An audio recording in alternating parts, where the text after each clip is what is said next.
อ้เพิ่นปรับเพิ่นนั่นมาน้ำไว้โอ้เลยนี่พี่น้องเนาะแต่ว่าประตูนี่ขาวแล้วเรียบร้อยประตูหน้าต่างเนาะนี่พี่น้องเลยปิดชนิดคือเงินที่ผู้ใหญ่เพิ่นฝากมาซื้อทรายก็สิแจ้งบอกลุงอ่ะนำเนาะคืออันเรือจากซื้อทรายกับคือสิพ่ออยู่ไม่สละอีกตับหนึ่งเงินที่เรือน้ำเฮาหนะโดยแล้วเฮาว่าสิเอาอันซื้อมาสละเลยโดยก็สิได้อยู่ตับหนึ่งนี่แหละบ่พ่อก็เดี๋ยวตื่มใส่คันน้ำเรือก็เดี๋ยวสิมาให้เจ้าคืนสิมาให้เจ้าโดยคันบ่พ่อได้น้องบ่ใส่สิตื่มสิให้บ่พ่อก็บ่พ่อเล็กน้อยแหละคันบ่พ่อก็ได้เพราะว่าทรายก็รถ1 ล้านปลายบ่พี่น้องเนาะแต่ว่าเพิ่นว่าสิรุดให้อยู่พี่น้องเนาะจักเพิ่นสิเอานำเท่าใดแหละไม่แต่ว่าถ้าเพิ่นเข้ามาส่งให้ก่อนรถ6 เมตรก้อนพี่น้องเนาะเพราะว่าสร้างถามสร้างเพิ่นมื้อนั้นเพิ่นว่า2 ตับเนาะลุงอ่ะแม่นบ่โดยทางละตับติพอบ่ล่ะเบิ่งพออยู่ดอกเฮาเบิ่งทรงคือกว้างเติบได้เพราะว่าแต่หนึ่งพ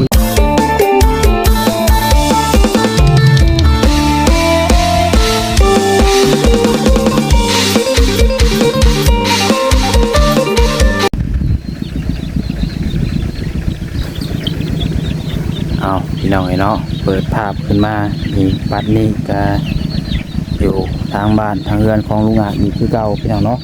ในบรรยากาศช่วงแรงๆพี่น้องเลยทุกทางนากาเพิ่นลูกกะพี่น้องเนาะเพิ่นจ้างบ่นะคนหลายแท้เนาะมีตะมวนดีๆพี่น้องเลยเพิ่นจ้างบ่ลูกกะเนาะบริส่วนลุงอ่านไปลูกกะพี่น้องเลยเอาไปเราเกี่ยวกับเข้ามาอีกช่วงแรงๆอีกวันนี้ก็พอดีว่ามาอัปเดตบ้านเพื่อนของลุงอาจเพียงเนาะให้เบิ้งทางสร้างเพิ่นกับข่าวบานได้เรียบร้อยเพียงเนาะข่าวบานประตูวงเอี่ยมประตูหน้าต่างเนาะเพียงเนาะถือว่าแล้วเบิ่งทรงเนาะเดี๋ยวจังหวะยังไปย่างไปเบิ้งพี่น้องเลยเอาก่อนอื่นเบิดกราบทักทายสบายดีสวัสดีพ่อแม่พี่น้องสบายดีปาลุงและFCกันเบิดสุคนเบิดสมองสุบอนบวาซิวฝั่งลาวฝั่งไทยแต่ก็อยู่ทางต่างประเทศเด้อพี่น้องเด้อที่มันเข้าใจภาษาลาวภาษาไทยเฮาเนาะกันยินดีต้อนรับเข้าสู่ช่อง YouTube น้องพัดไซชาแนลอีกแล้วเนาะสบายดีกันแรงพี่น้องเนาะพ่อแม่ FC ทุกคนพี่น้องเนาะผู้รักผู้ใหญ่ทุกท่านพี่น้องเอ้ยโดยเนาะน้องบัดไส้ก็เกี่ยวเข้ามาก็คือว่าอาสิมาแจ้งบอก FC แต่ก็ผู้รักผู้ใหญ่แล้วก็ทั้งลุงอาจเพื่อนน้ำเน่พี่น้องเนาะคือเงินที่ผู้รักผู้ใหญ่เพิ่นฝากมาให้บาง2-3 มื้อหันที่เพิ่นฝากมาซื้อทรายเนาะพี่น้องเนาะแต่บัดนี้เงินที่มันยังเหลือพี่น้องเนาะน้องบัดไส้ไล่เบิ่งแล้วก็คือสิจุบอยู่พี่น้องเนาะคือสิยังพออยู่ไม่เสลาตับหนึ่งพี่น้องเนาะแล้วบัดนี้เฮาก็ถ้าว่าได้พ่อสร้างเพิ่นว่าไม่เสลานี่ใส่อีกประมาณจัก2 ตับเพิ่นนะพี่น้องเนาะคะแนน2 ตับนี่ก็สิขาดอยู่ตับหนึ่งพี่น้องเนาะแล้วบัดนี้น้องบ่ใส่คิดว่าแบบนี้พี่น้องเนาะเพราะว่าคะแนนเฮาอันซื้อไม่เสลาต่างหากขนาดพี่น้องเนาะซื้อแต่มาเสลา2 ตับนี่บ่ฮู้ว่าทางห้านเพิ่นสิมาส่งให้หรือบ่พี่น้องเนาะจากเพิ่นสิส่งบอกว่าแนวใดพี่น้องเอ้ยถ้าว่าแกสลดเบานิ้วนี่บ่ได้แน่นอนพี่น้องเนาะ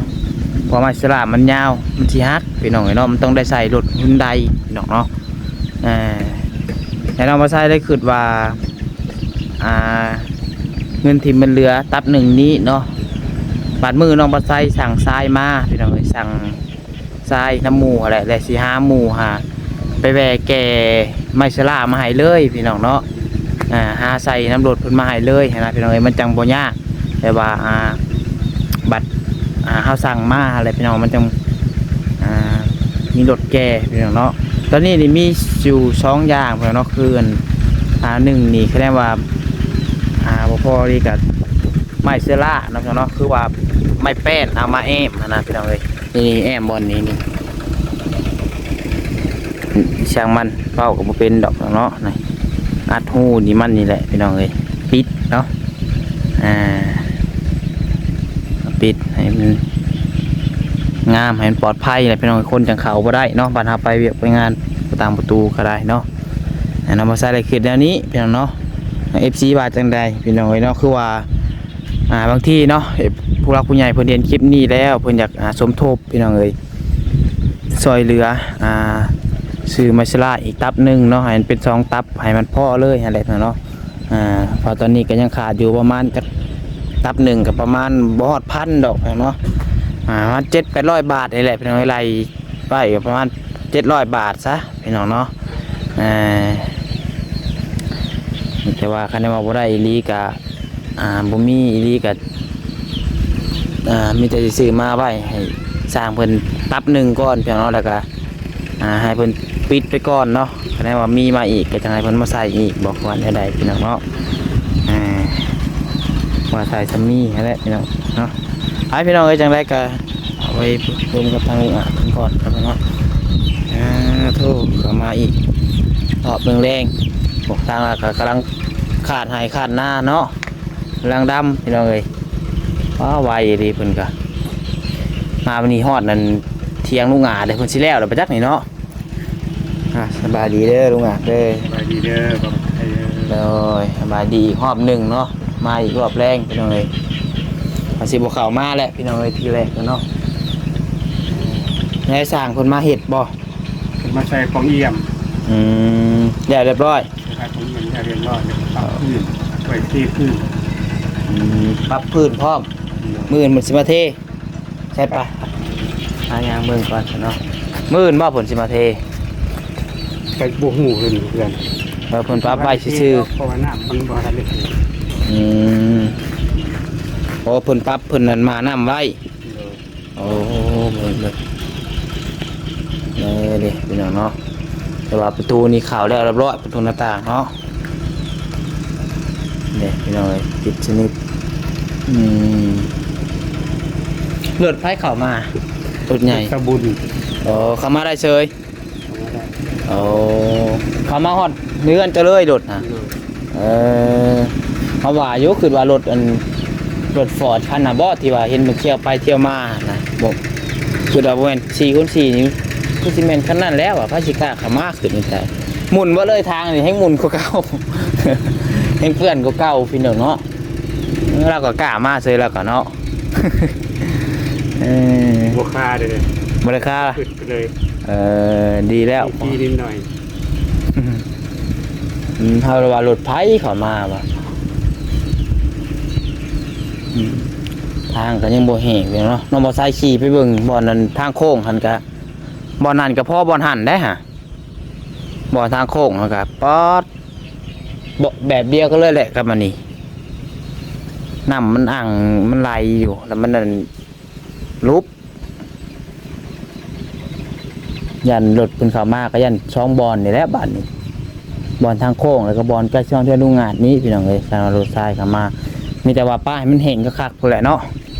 จังสิสั่งเข้ามาพี่น้องเอ้ยทรายก็ได้คือเงินที่ผู้ใหญ่เพิ่นฝากมาซื้อทรายก็สิแจ้งบอกลุงงานนำเนาะคือเรือจากซื้อทรายก็คือสิพ่ออยู่ไม่สละอีกตับหนึ่งเงินที่เรือน้ำเฮาหนะแล้วเฮาว่าเชียวซื้อมาสละเลยก็สิได้อยู่ตับหนึ่งนี่แหละพ่อก็เดี๋ยวตื่มใส่คันน้ำเรือก็เดี๋ยวเชียวมาหายเจ้าคืนสิมาหายเจ้าคันพ่อได้น้องบ่ใส่สิตื่มสิหายพ่อก็พ่อเล็กน้อยแหละคันพ่อก็ได้เพราะว่าทรายก็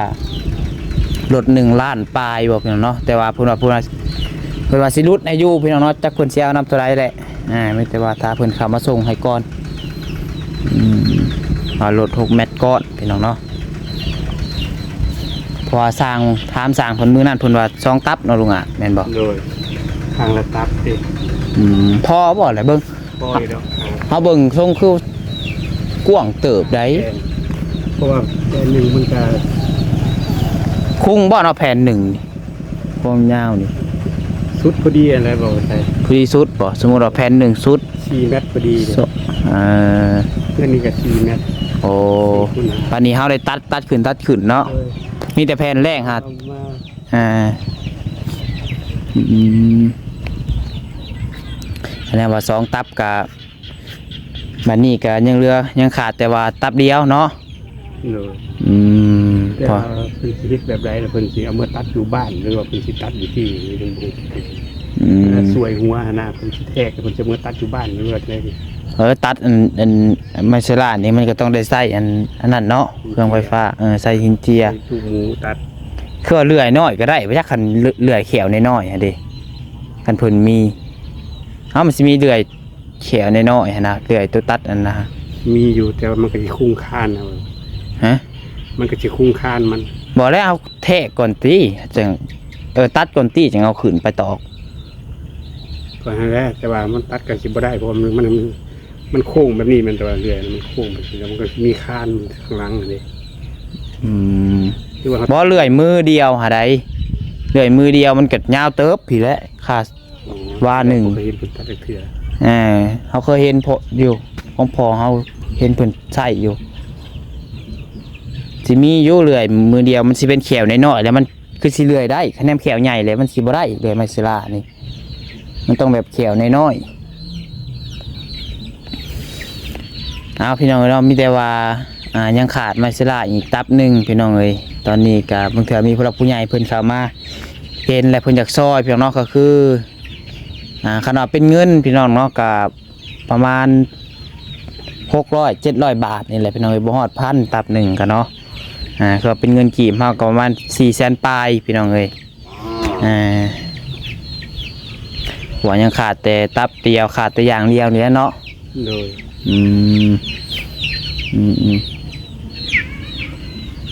หัว ถ้า ปู ว่าขาดอย่างเดียวหรือก็ขาด2 อย่าง 3 อย่างพุ่นละ ฮะ คันว่าใช้แล้วทั่วบอดี้เลยก็ขาดค่าสร้างอีก2 ล้านโบกข้างนอกนี่นะ เราคะแนนว่าแล้วเบิดเลยเนาะ โดย คะแนนว่า แล้วก็ สาบภายนอกภายในสาบเบิดหลังหั่นนะพี่น้องเอ้ยสาบ ค่าสร้างอีก2 ล้าน เพิ่มค่าสร้างอีก2 ล้านบัดนี้ปูนอีกเนาะปูนอีก10 สอบ15 สอบผู้ประจักษ์ ก็จะว่าพุ่นเลย ปูนกับมอง คันว่าขาดพี่น้องเลยคันว่าจะให้แล้วทั่วบอดี้เนาะ นี่ คือว่าบอกขึ้นว่าแล้วทั่วบอดี้ โดย แต่ว่าซ้ำที่ว่าเว้าไว้กะขาดแต่ไม่เสื้อล้านอยู่แล้วมาปิดทวนอยู่แล้ว พอได้สำนี้กัน สำหรับวันล็อกหนี้ว่าซั่นซะ โดย ล็อก10 ล้านที่จ้าง30 ล้านนี้ถ้าว่า12 ล้านก็ขาดปูนกับขาด งบอีกตืม ค่าไฟ2 ล้าน เพราะว่าปูนนี่ก็ตีใส่ไปว่าเอ้าจักอันล้านห้าพู้นแหละคันสิบ่กลัวปูนนี่ก็เอาหลายจักล้านห้าซะเนาะ จักแลเด้อ ไล่ไว้หั้นนะพี่น้องเอ้ยแต่ว่าคะแนนว่า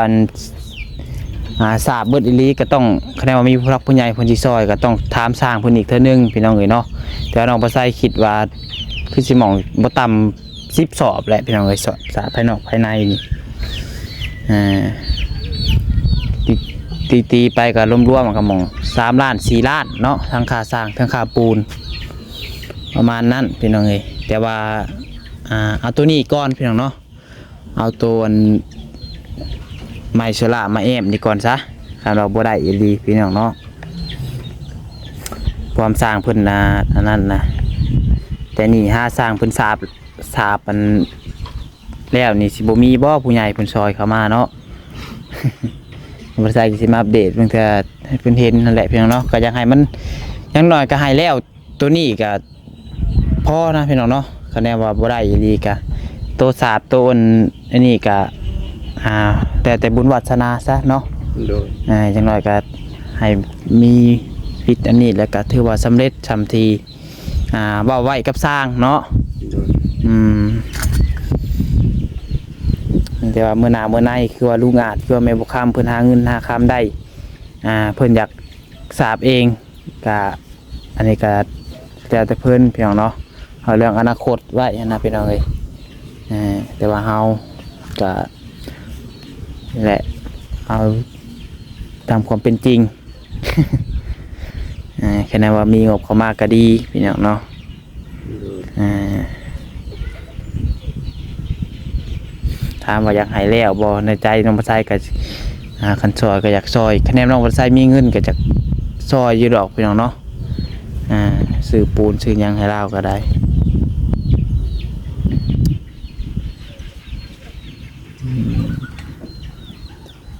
ถือว่าแล้วเบิด4ด้านเนาะเข้าบ้านเนาะสบุญเพิ่นออกเมื่อแต่ดนแล้วบ่ เอาพูดตั้งแต่3 โมงไป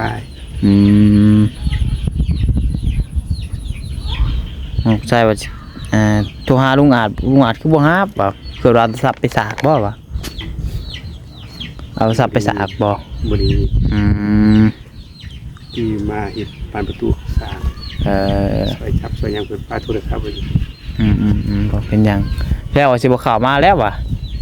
ว่าสิไปหาน้องใบเตยก็ไปแล้ววางเที่ยงหั่นก็สิเข้าไปเบิ่งเพิ่นอีกพี่น้องเนาะพอเห็นเพิ่นนั้นได้โทรศัพท์ใหม่บ่น้องใบเตยก็ใจน้ำเพิ่นพี่น้องเนาะพาเลาะเบิ่งประตูลาวพี่น้องเนาะดูหน้าต่างลาวคือว่าแจบคักเนาะดีเลยอันนี้มันมีแล้วบ่สารบ่อนเกาะมัน ได้คัน2 อันกับหมูมัน หูเกาะทางในหาได้ โดย ยังบ่ทันมี ยัง มีแต่ใส่นี่ก็ซัมบ่ว่าแหละนี่เนาะ แล้วก็ขาดอีก2 อัน อืมขาดตัวนี้อีก ขาดตัวนี้อีก2 อัน เบื้องนี้บ่บัด แล้ว นี้ ก็ขาดหูอันนี้นี่ เบื้องเราจะถ่ายรูปไว้เบิ่ง ขาดอันนี้2 อัน อืม แล้วก็หูตัวมาล็อกใส่กับประตูปังเยี่ยมนี่2 อัน อืม ตัวนี้กับพันนี้มีได้รวมแล้วก็เป็น4 อันนั่นแหละ จักสิอันเท่าไรตัวนี้ก็เนาะเดี๋ยวเบิ่งก่อนพี่น้องเอ้ยถ้าอันซื้อไม้ซื้อล่ามาก่อนซะกับอันซ้ายก่อน จังหวะเดียวบัญชีบ่พอตับ1ก็ได้ งบประหยัดพี่น้องเนาะ ใส่ก็ต้องใส่แบบงบประหยัดพี่น้องเอ้ย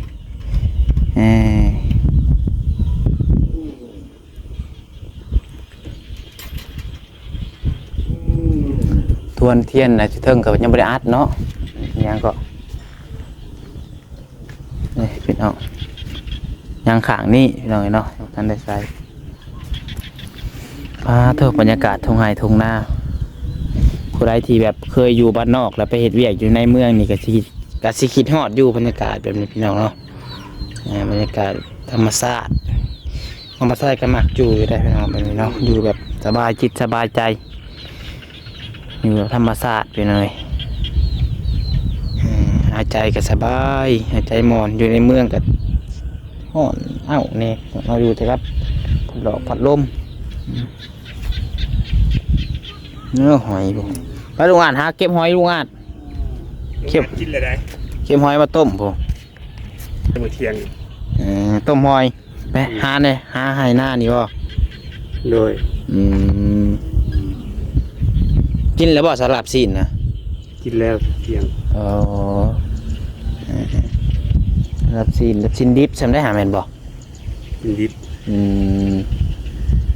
ว่าเพิ่นเฮ็ดขายแบบดิบเลยถูกจะได้ละซีนกับทงละ20,000กินเบิดบ่ได้กินผู้เดียว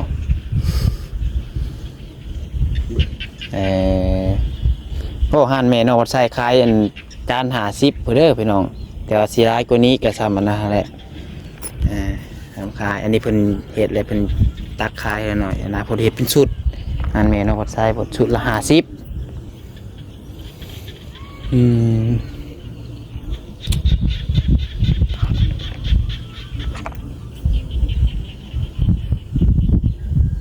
หอยกับปลากล้ากินหลาย เป็นหยัง เป็นหวานปุ๋ย โอ้ขนาดคนหวานพุ้ยเลยอย่าไปหากินได้เนาะจังหอยหวายแข็งเลยได้จังหน่อย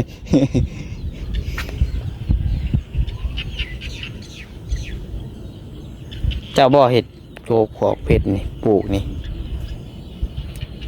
ปลูกใหม่ฮะตัวใหม่ฮะตัวพุ่นบ่ตัวใหม่ผักบุ้งมันก็เกิดแล้วเอามาปลูกผักบุ้งอ่ะก็ผักบุ้งมันเกิดเอง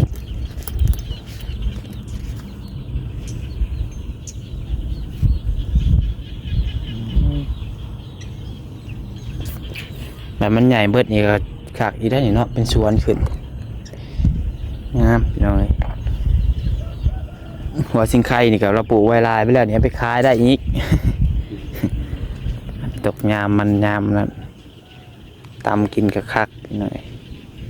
ปลูกงามอยู่แล้วแบบนี้เนาะดินมันนั่นใกล้ให้นามันชุ่มตลอด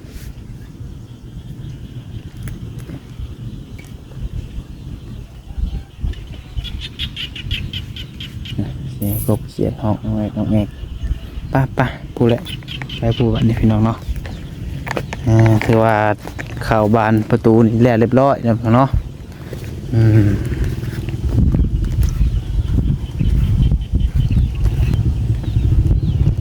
โอเคไป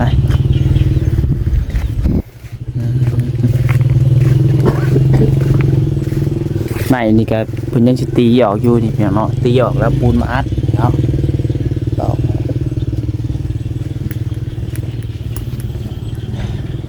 แล้วนิวก็ยังบ่ทันมาฮอดซิโนซัมปะจักจักเพิ่นมาหรือบ่มื้อนี้พี่น้องเนาะFC เพิ่นก็ถามหาอยู่ว่านิวไปไสวะคือเห็นลงคลิป2มื้อเลยไปเวียงจันทน์เด้อพี่น้องเด้อไปซื้อรถบ่นิวก็ได้เนาะว้าวแล้วก็ว้าวอีกคลิปกินอีกพอ FC เพิ่นถามสงสัยเพิ่นไปเบิ่งจบคลิปมานะพี่น้องเนาะ สำหรับพี่น้องสำหรับคลิปนี้ก็สิประมาณนี้แหละเนาะผิดพลาดประการใดก็ต้องขอโทษขออภัยนำเลยได้ขอบคุณพ่อแม่พี่น้องทุกคนที่เข้ามาชมเด้อเนาะเข้ามาอัปเดตให้พี่น้องเบิ่งชมแรงๆเนาะมีผู้หลักผู้ใหญ่อยากช่วยเหลือสมทบทางลุงอาจเนาะการยินดีพี่น้องเนาะการยังขาดอยู่พี่น้องเนาะขณะเรื่องขาดเกินก็ได้คะแนนเกินเลยดีอันนี้ขาด ขาดเกินยังบ่พอพี่น้องเนาะไปพี่น้องอยู่ดีมีแห้งหักแพงคือเก่าเนาะสำหรับคลิปนี้ขอลาไปก่อนแล้วสบายดีโดย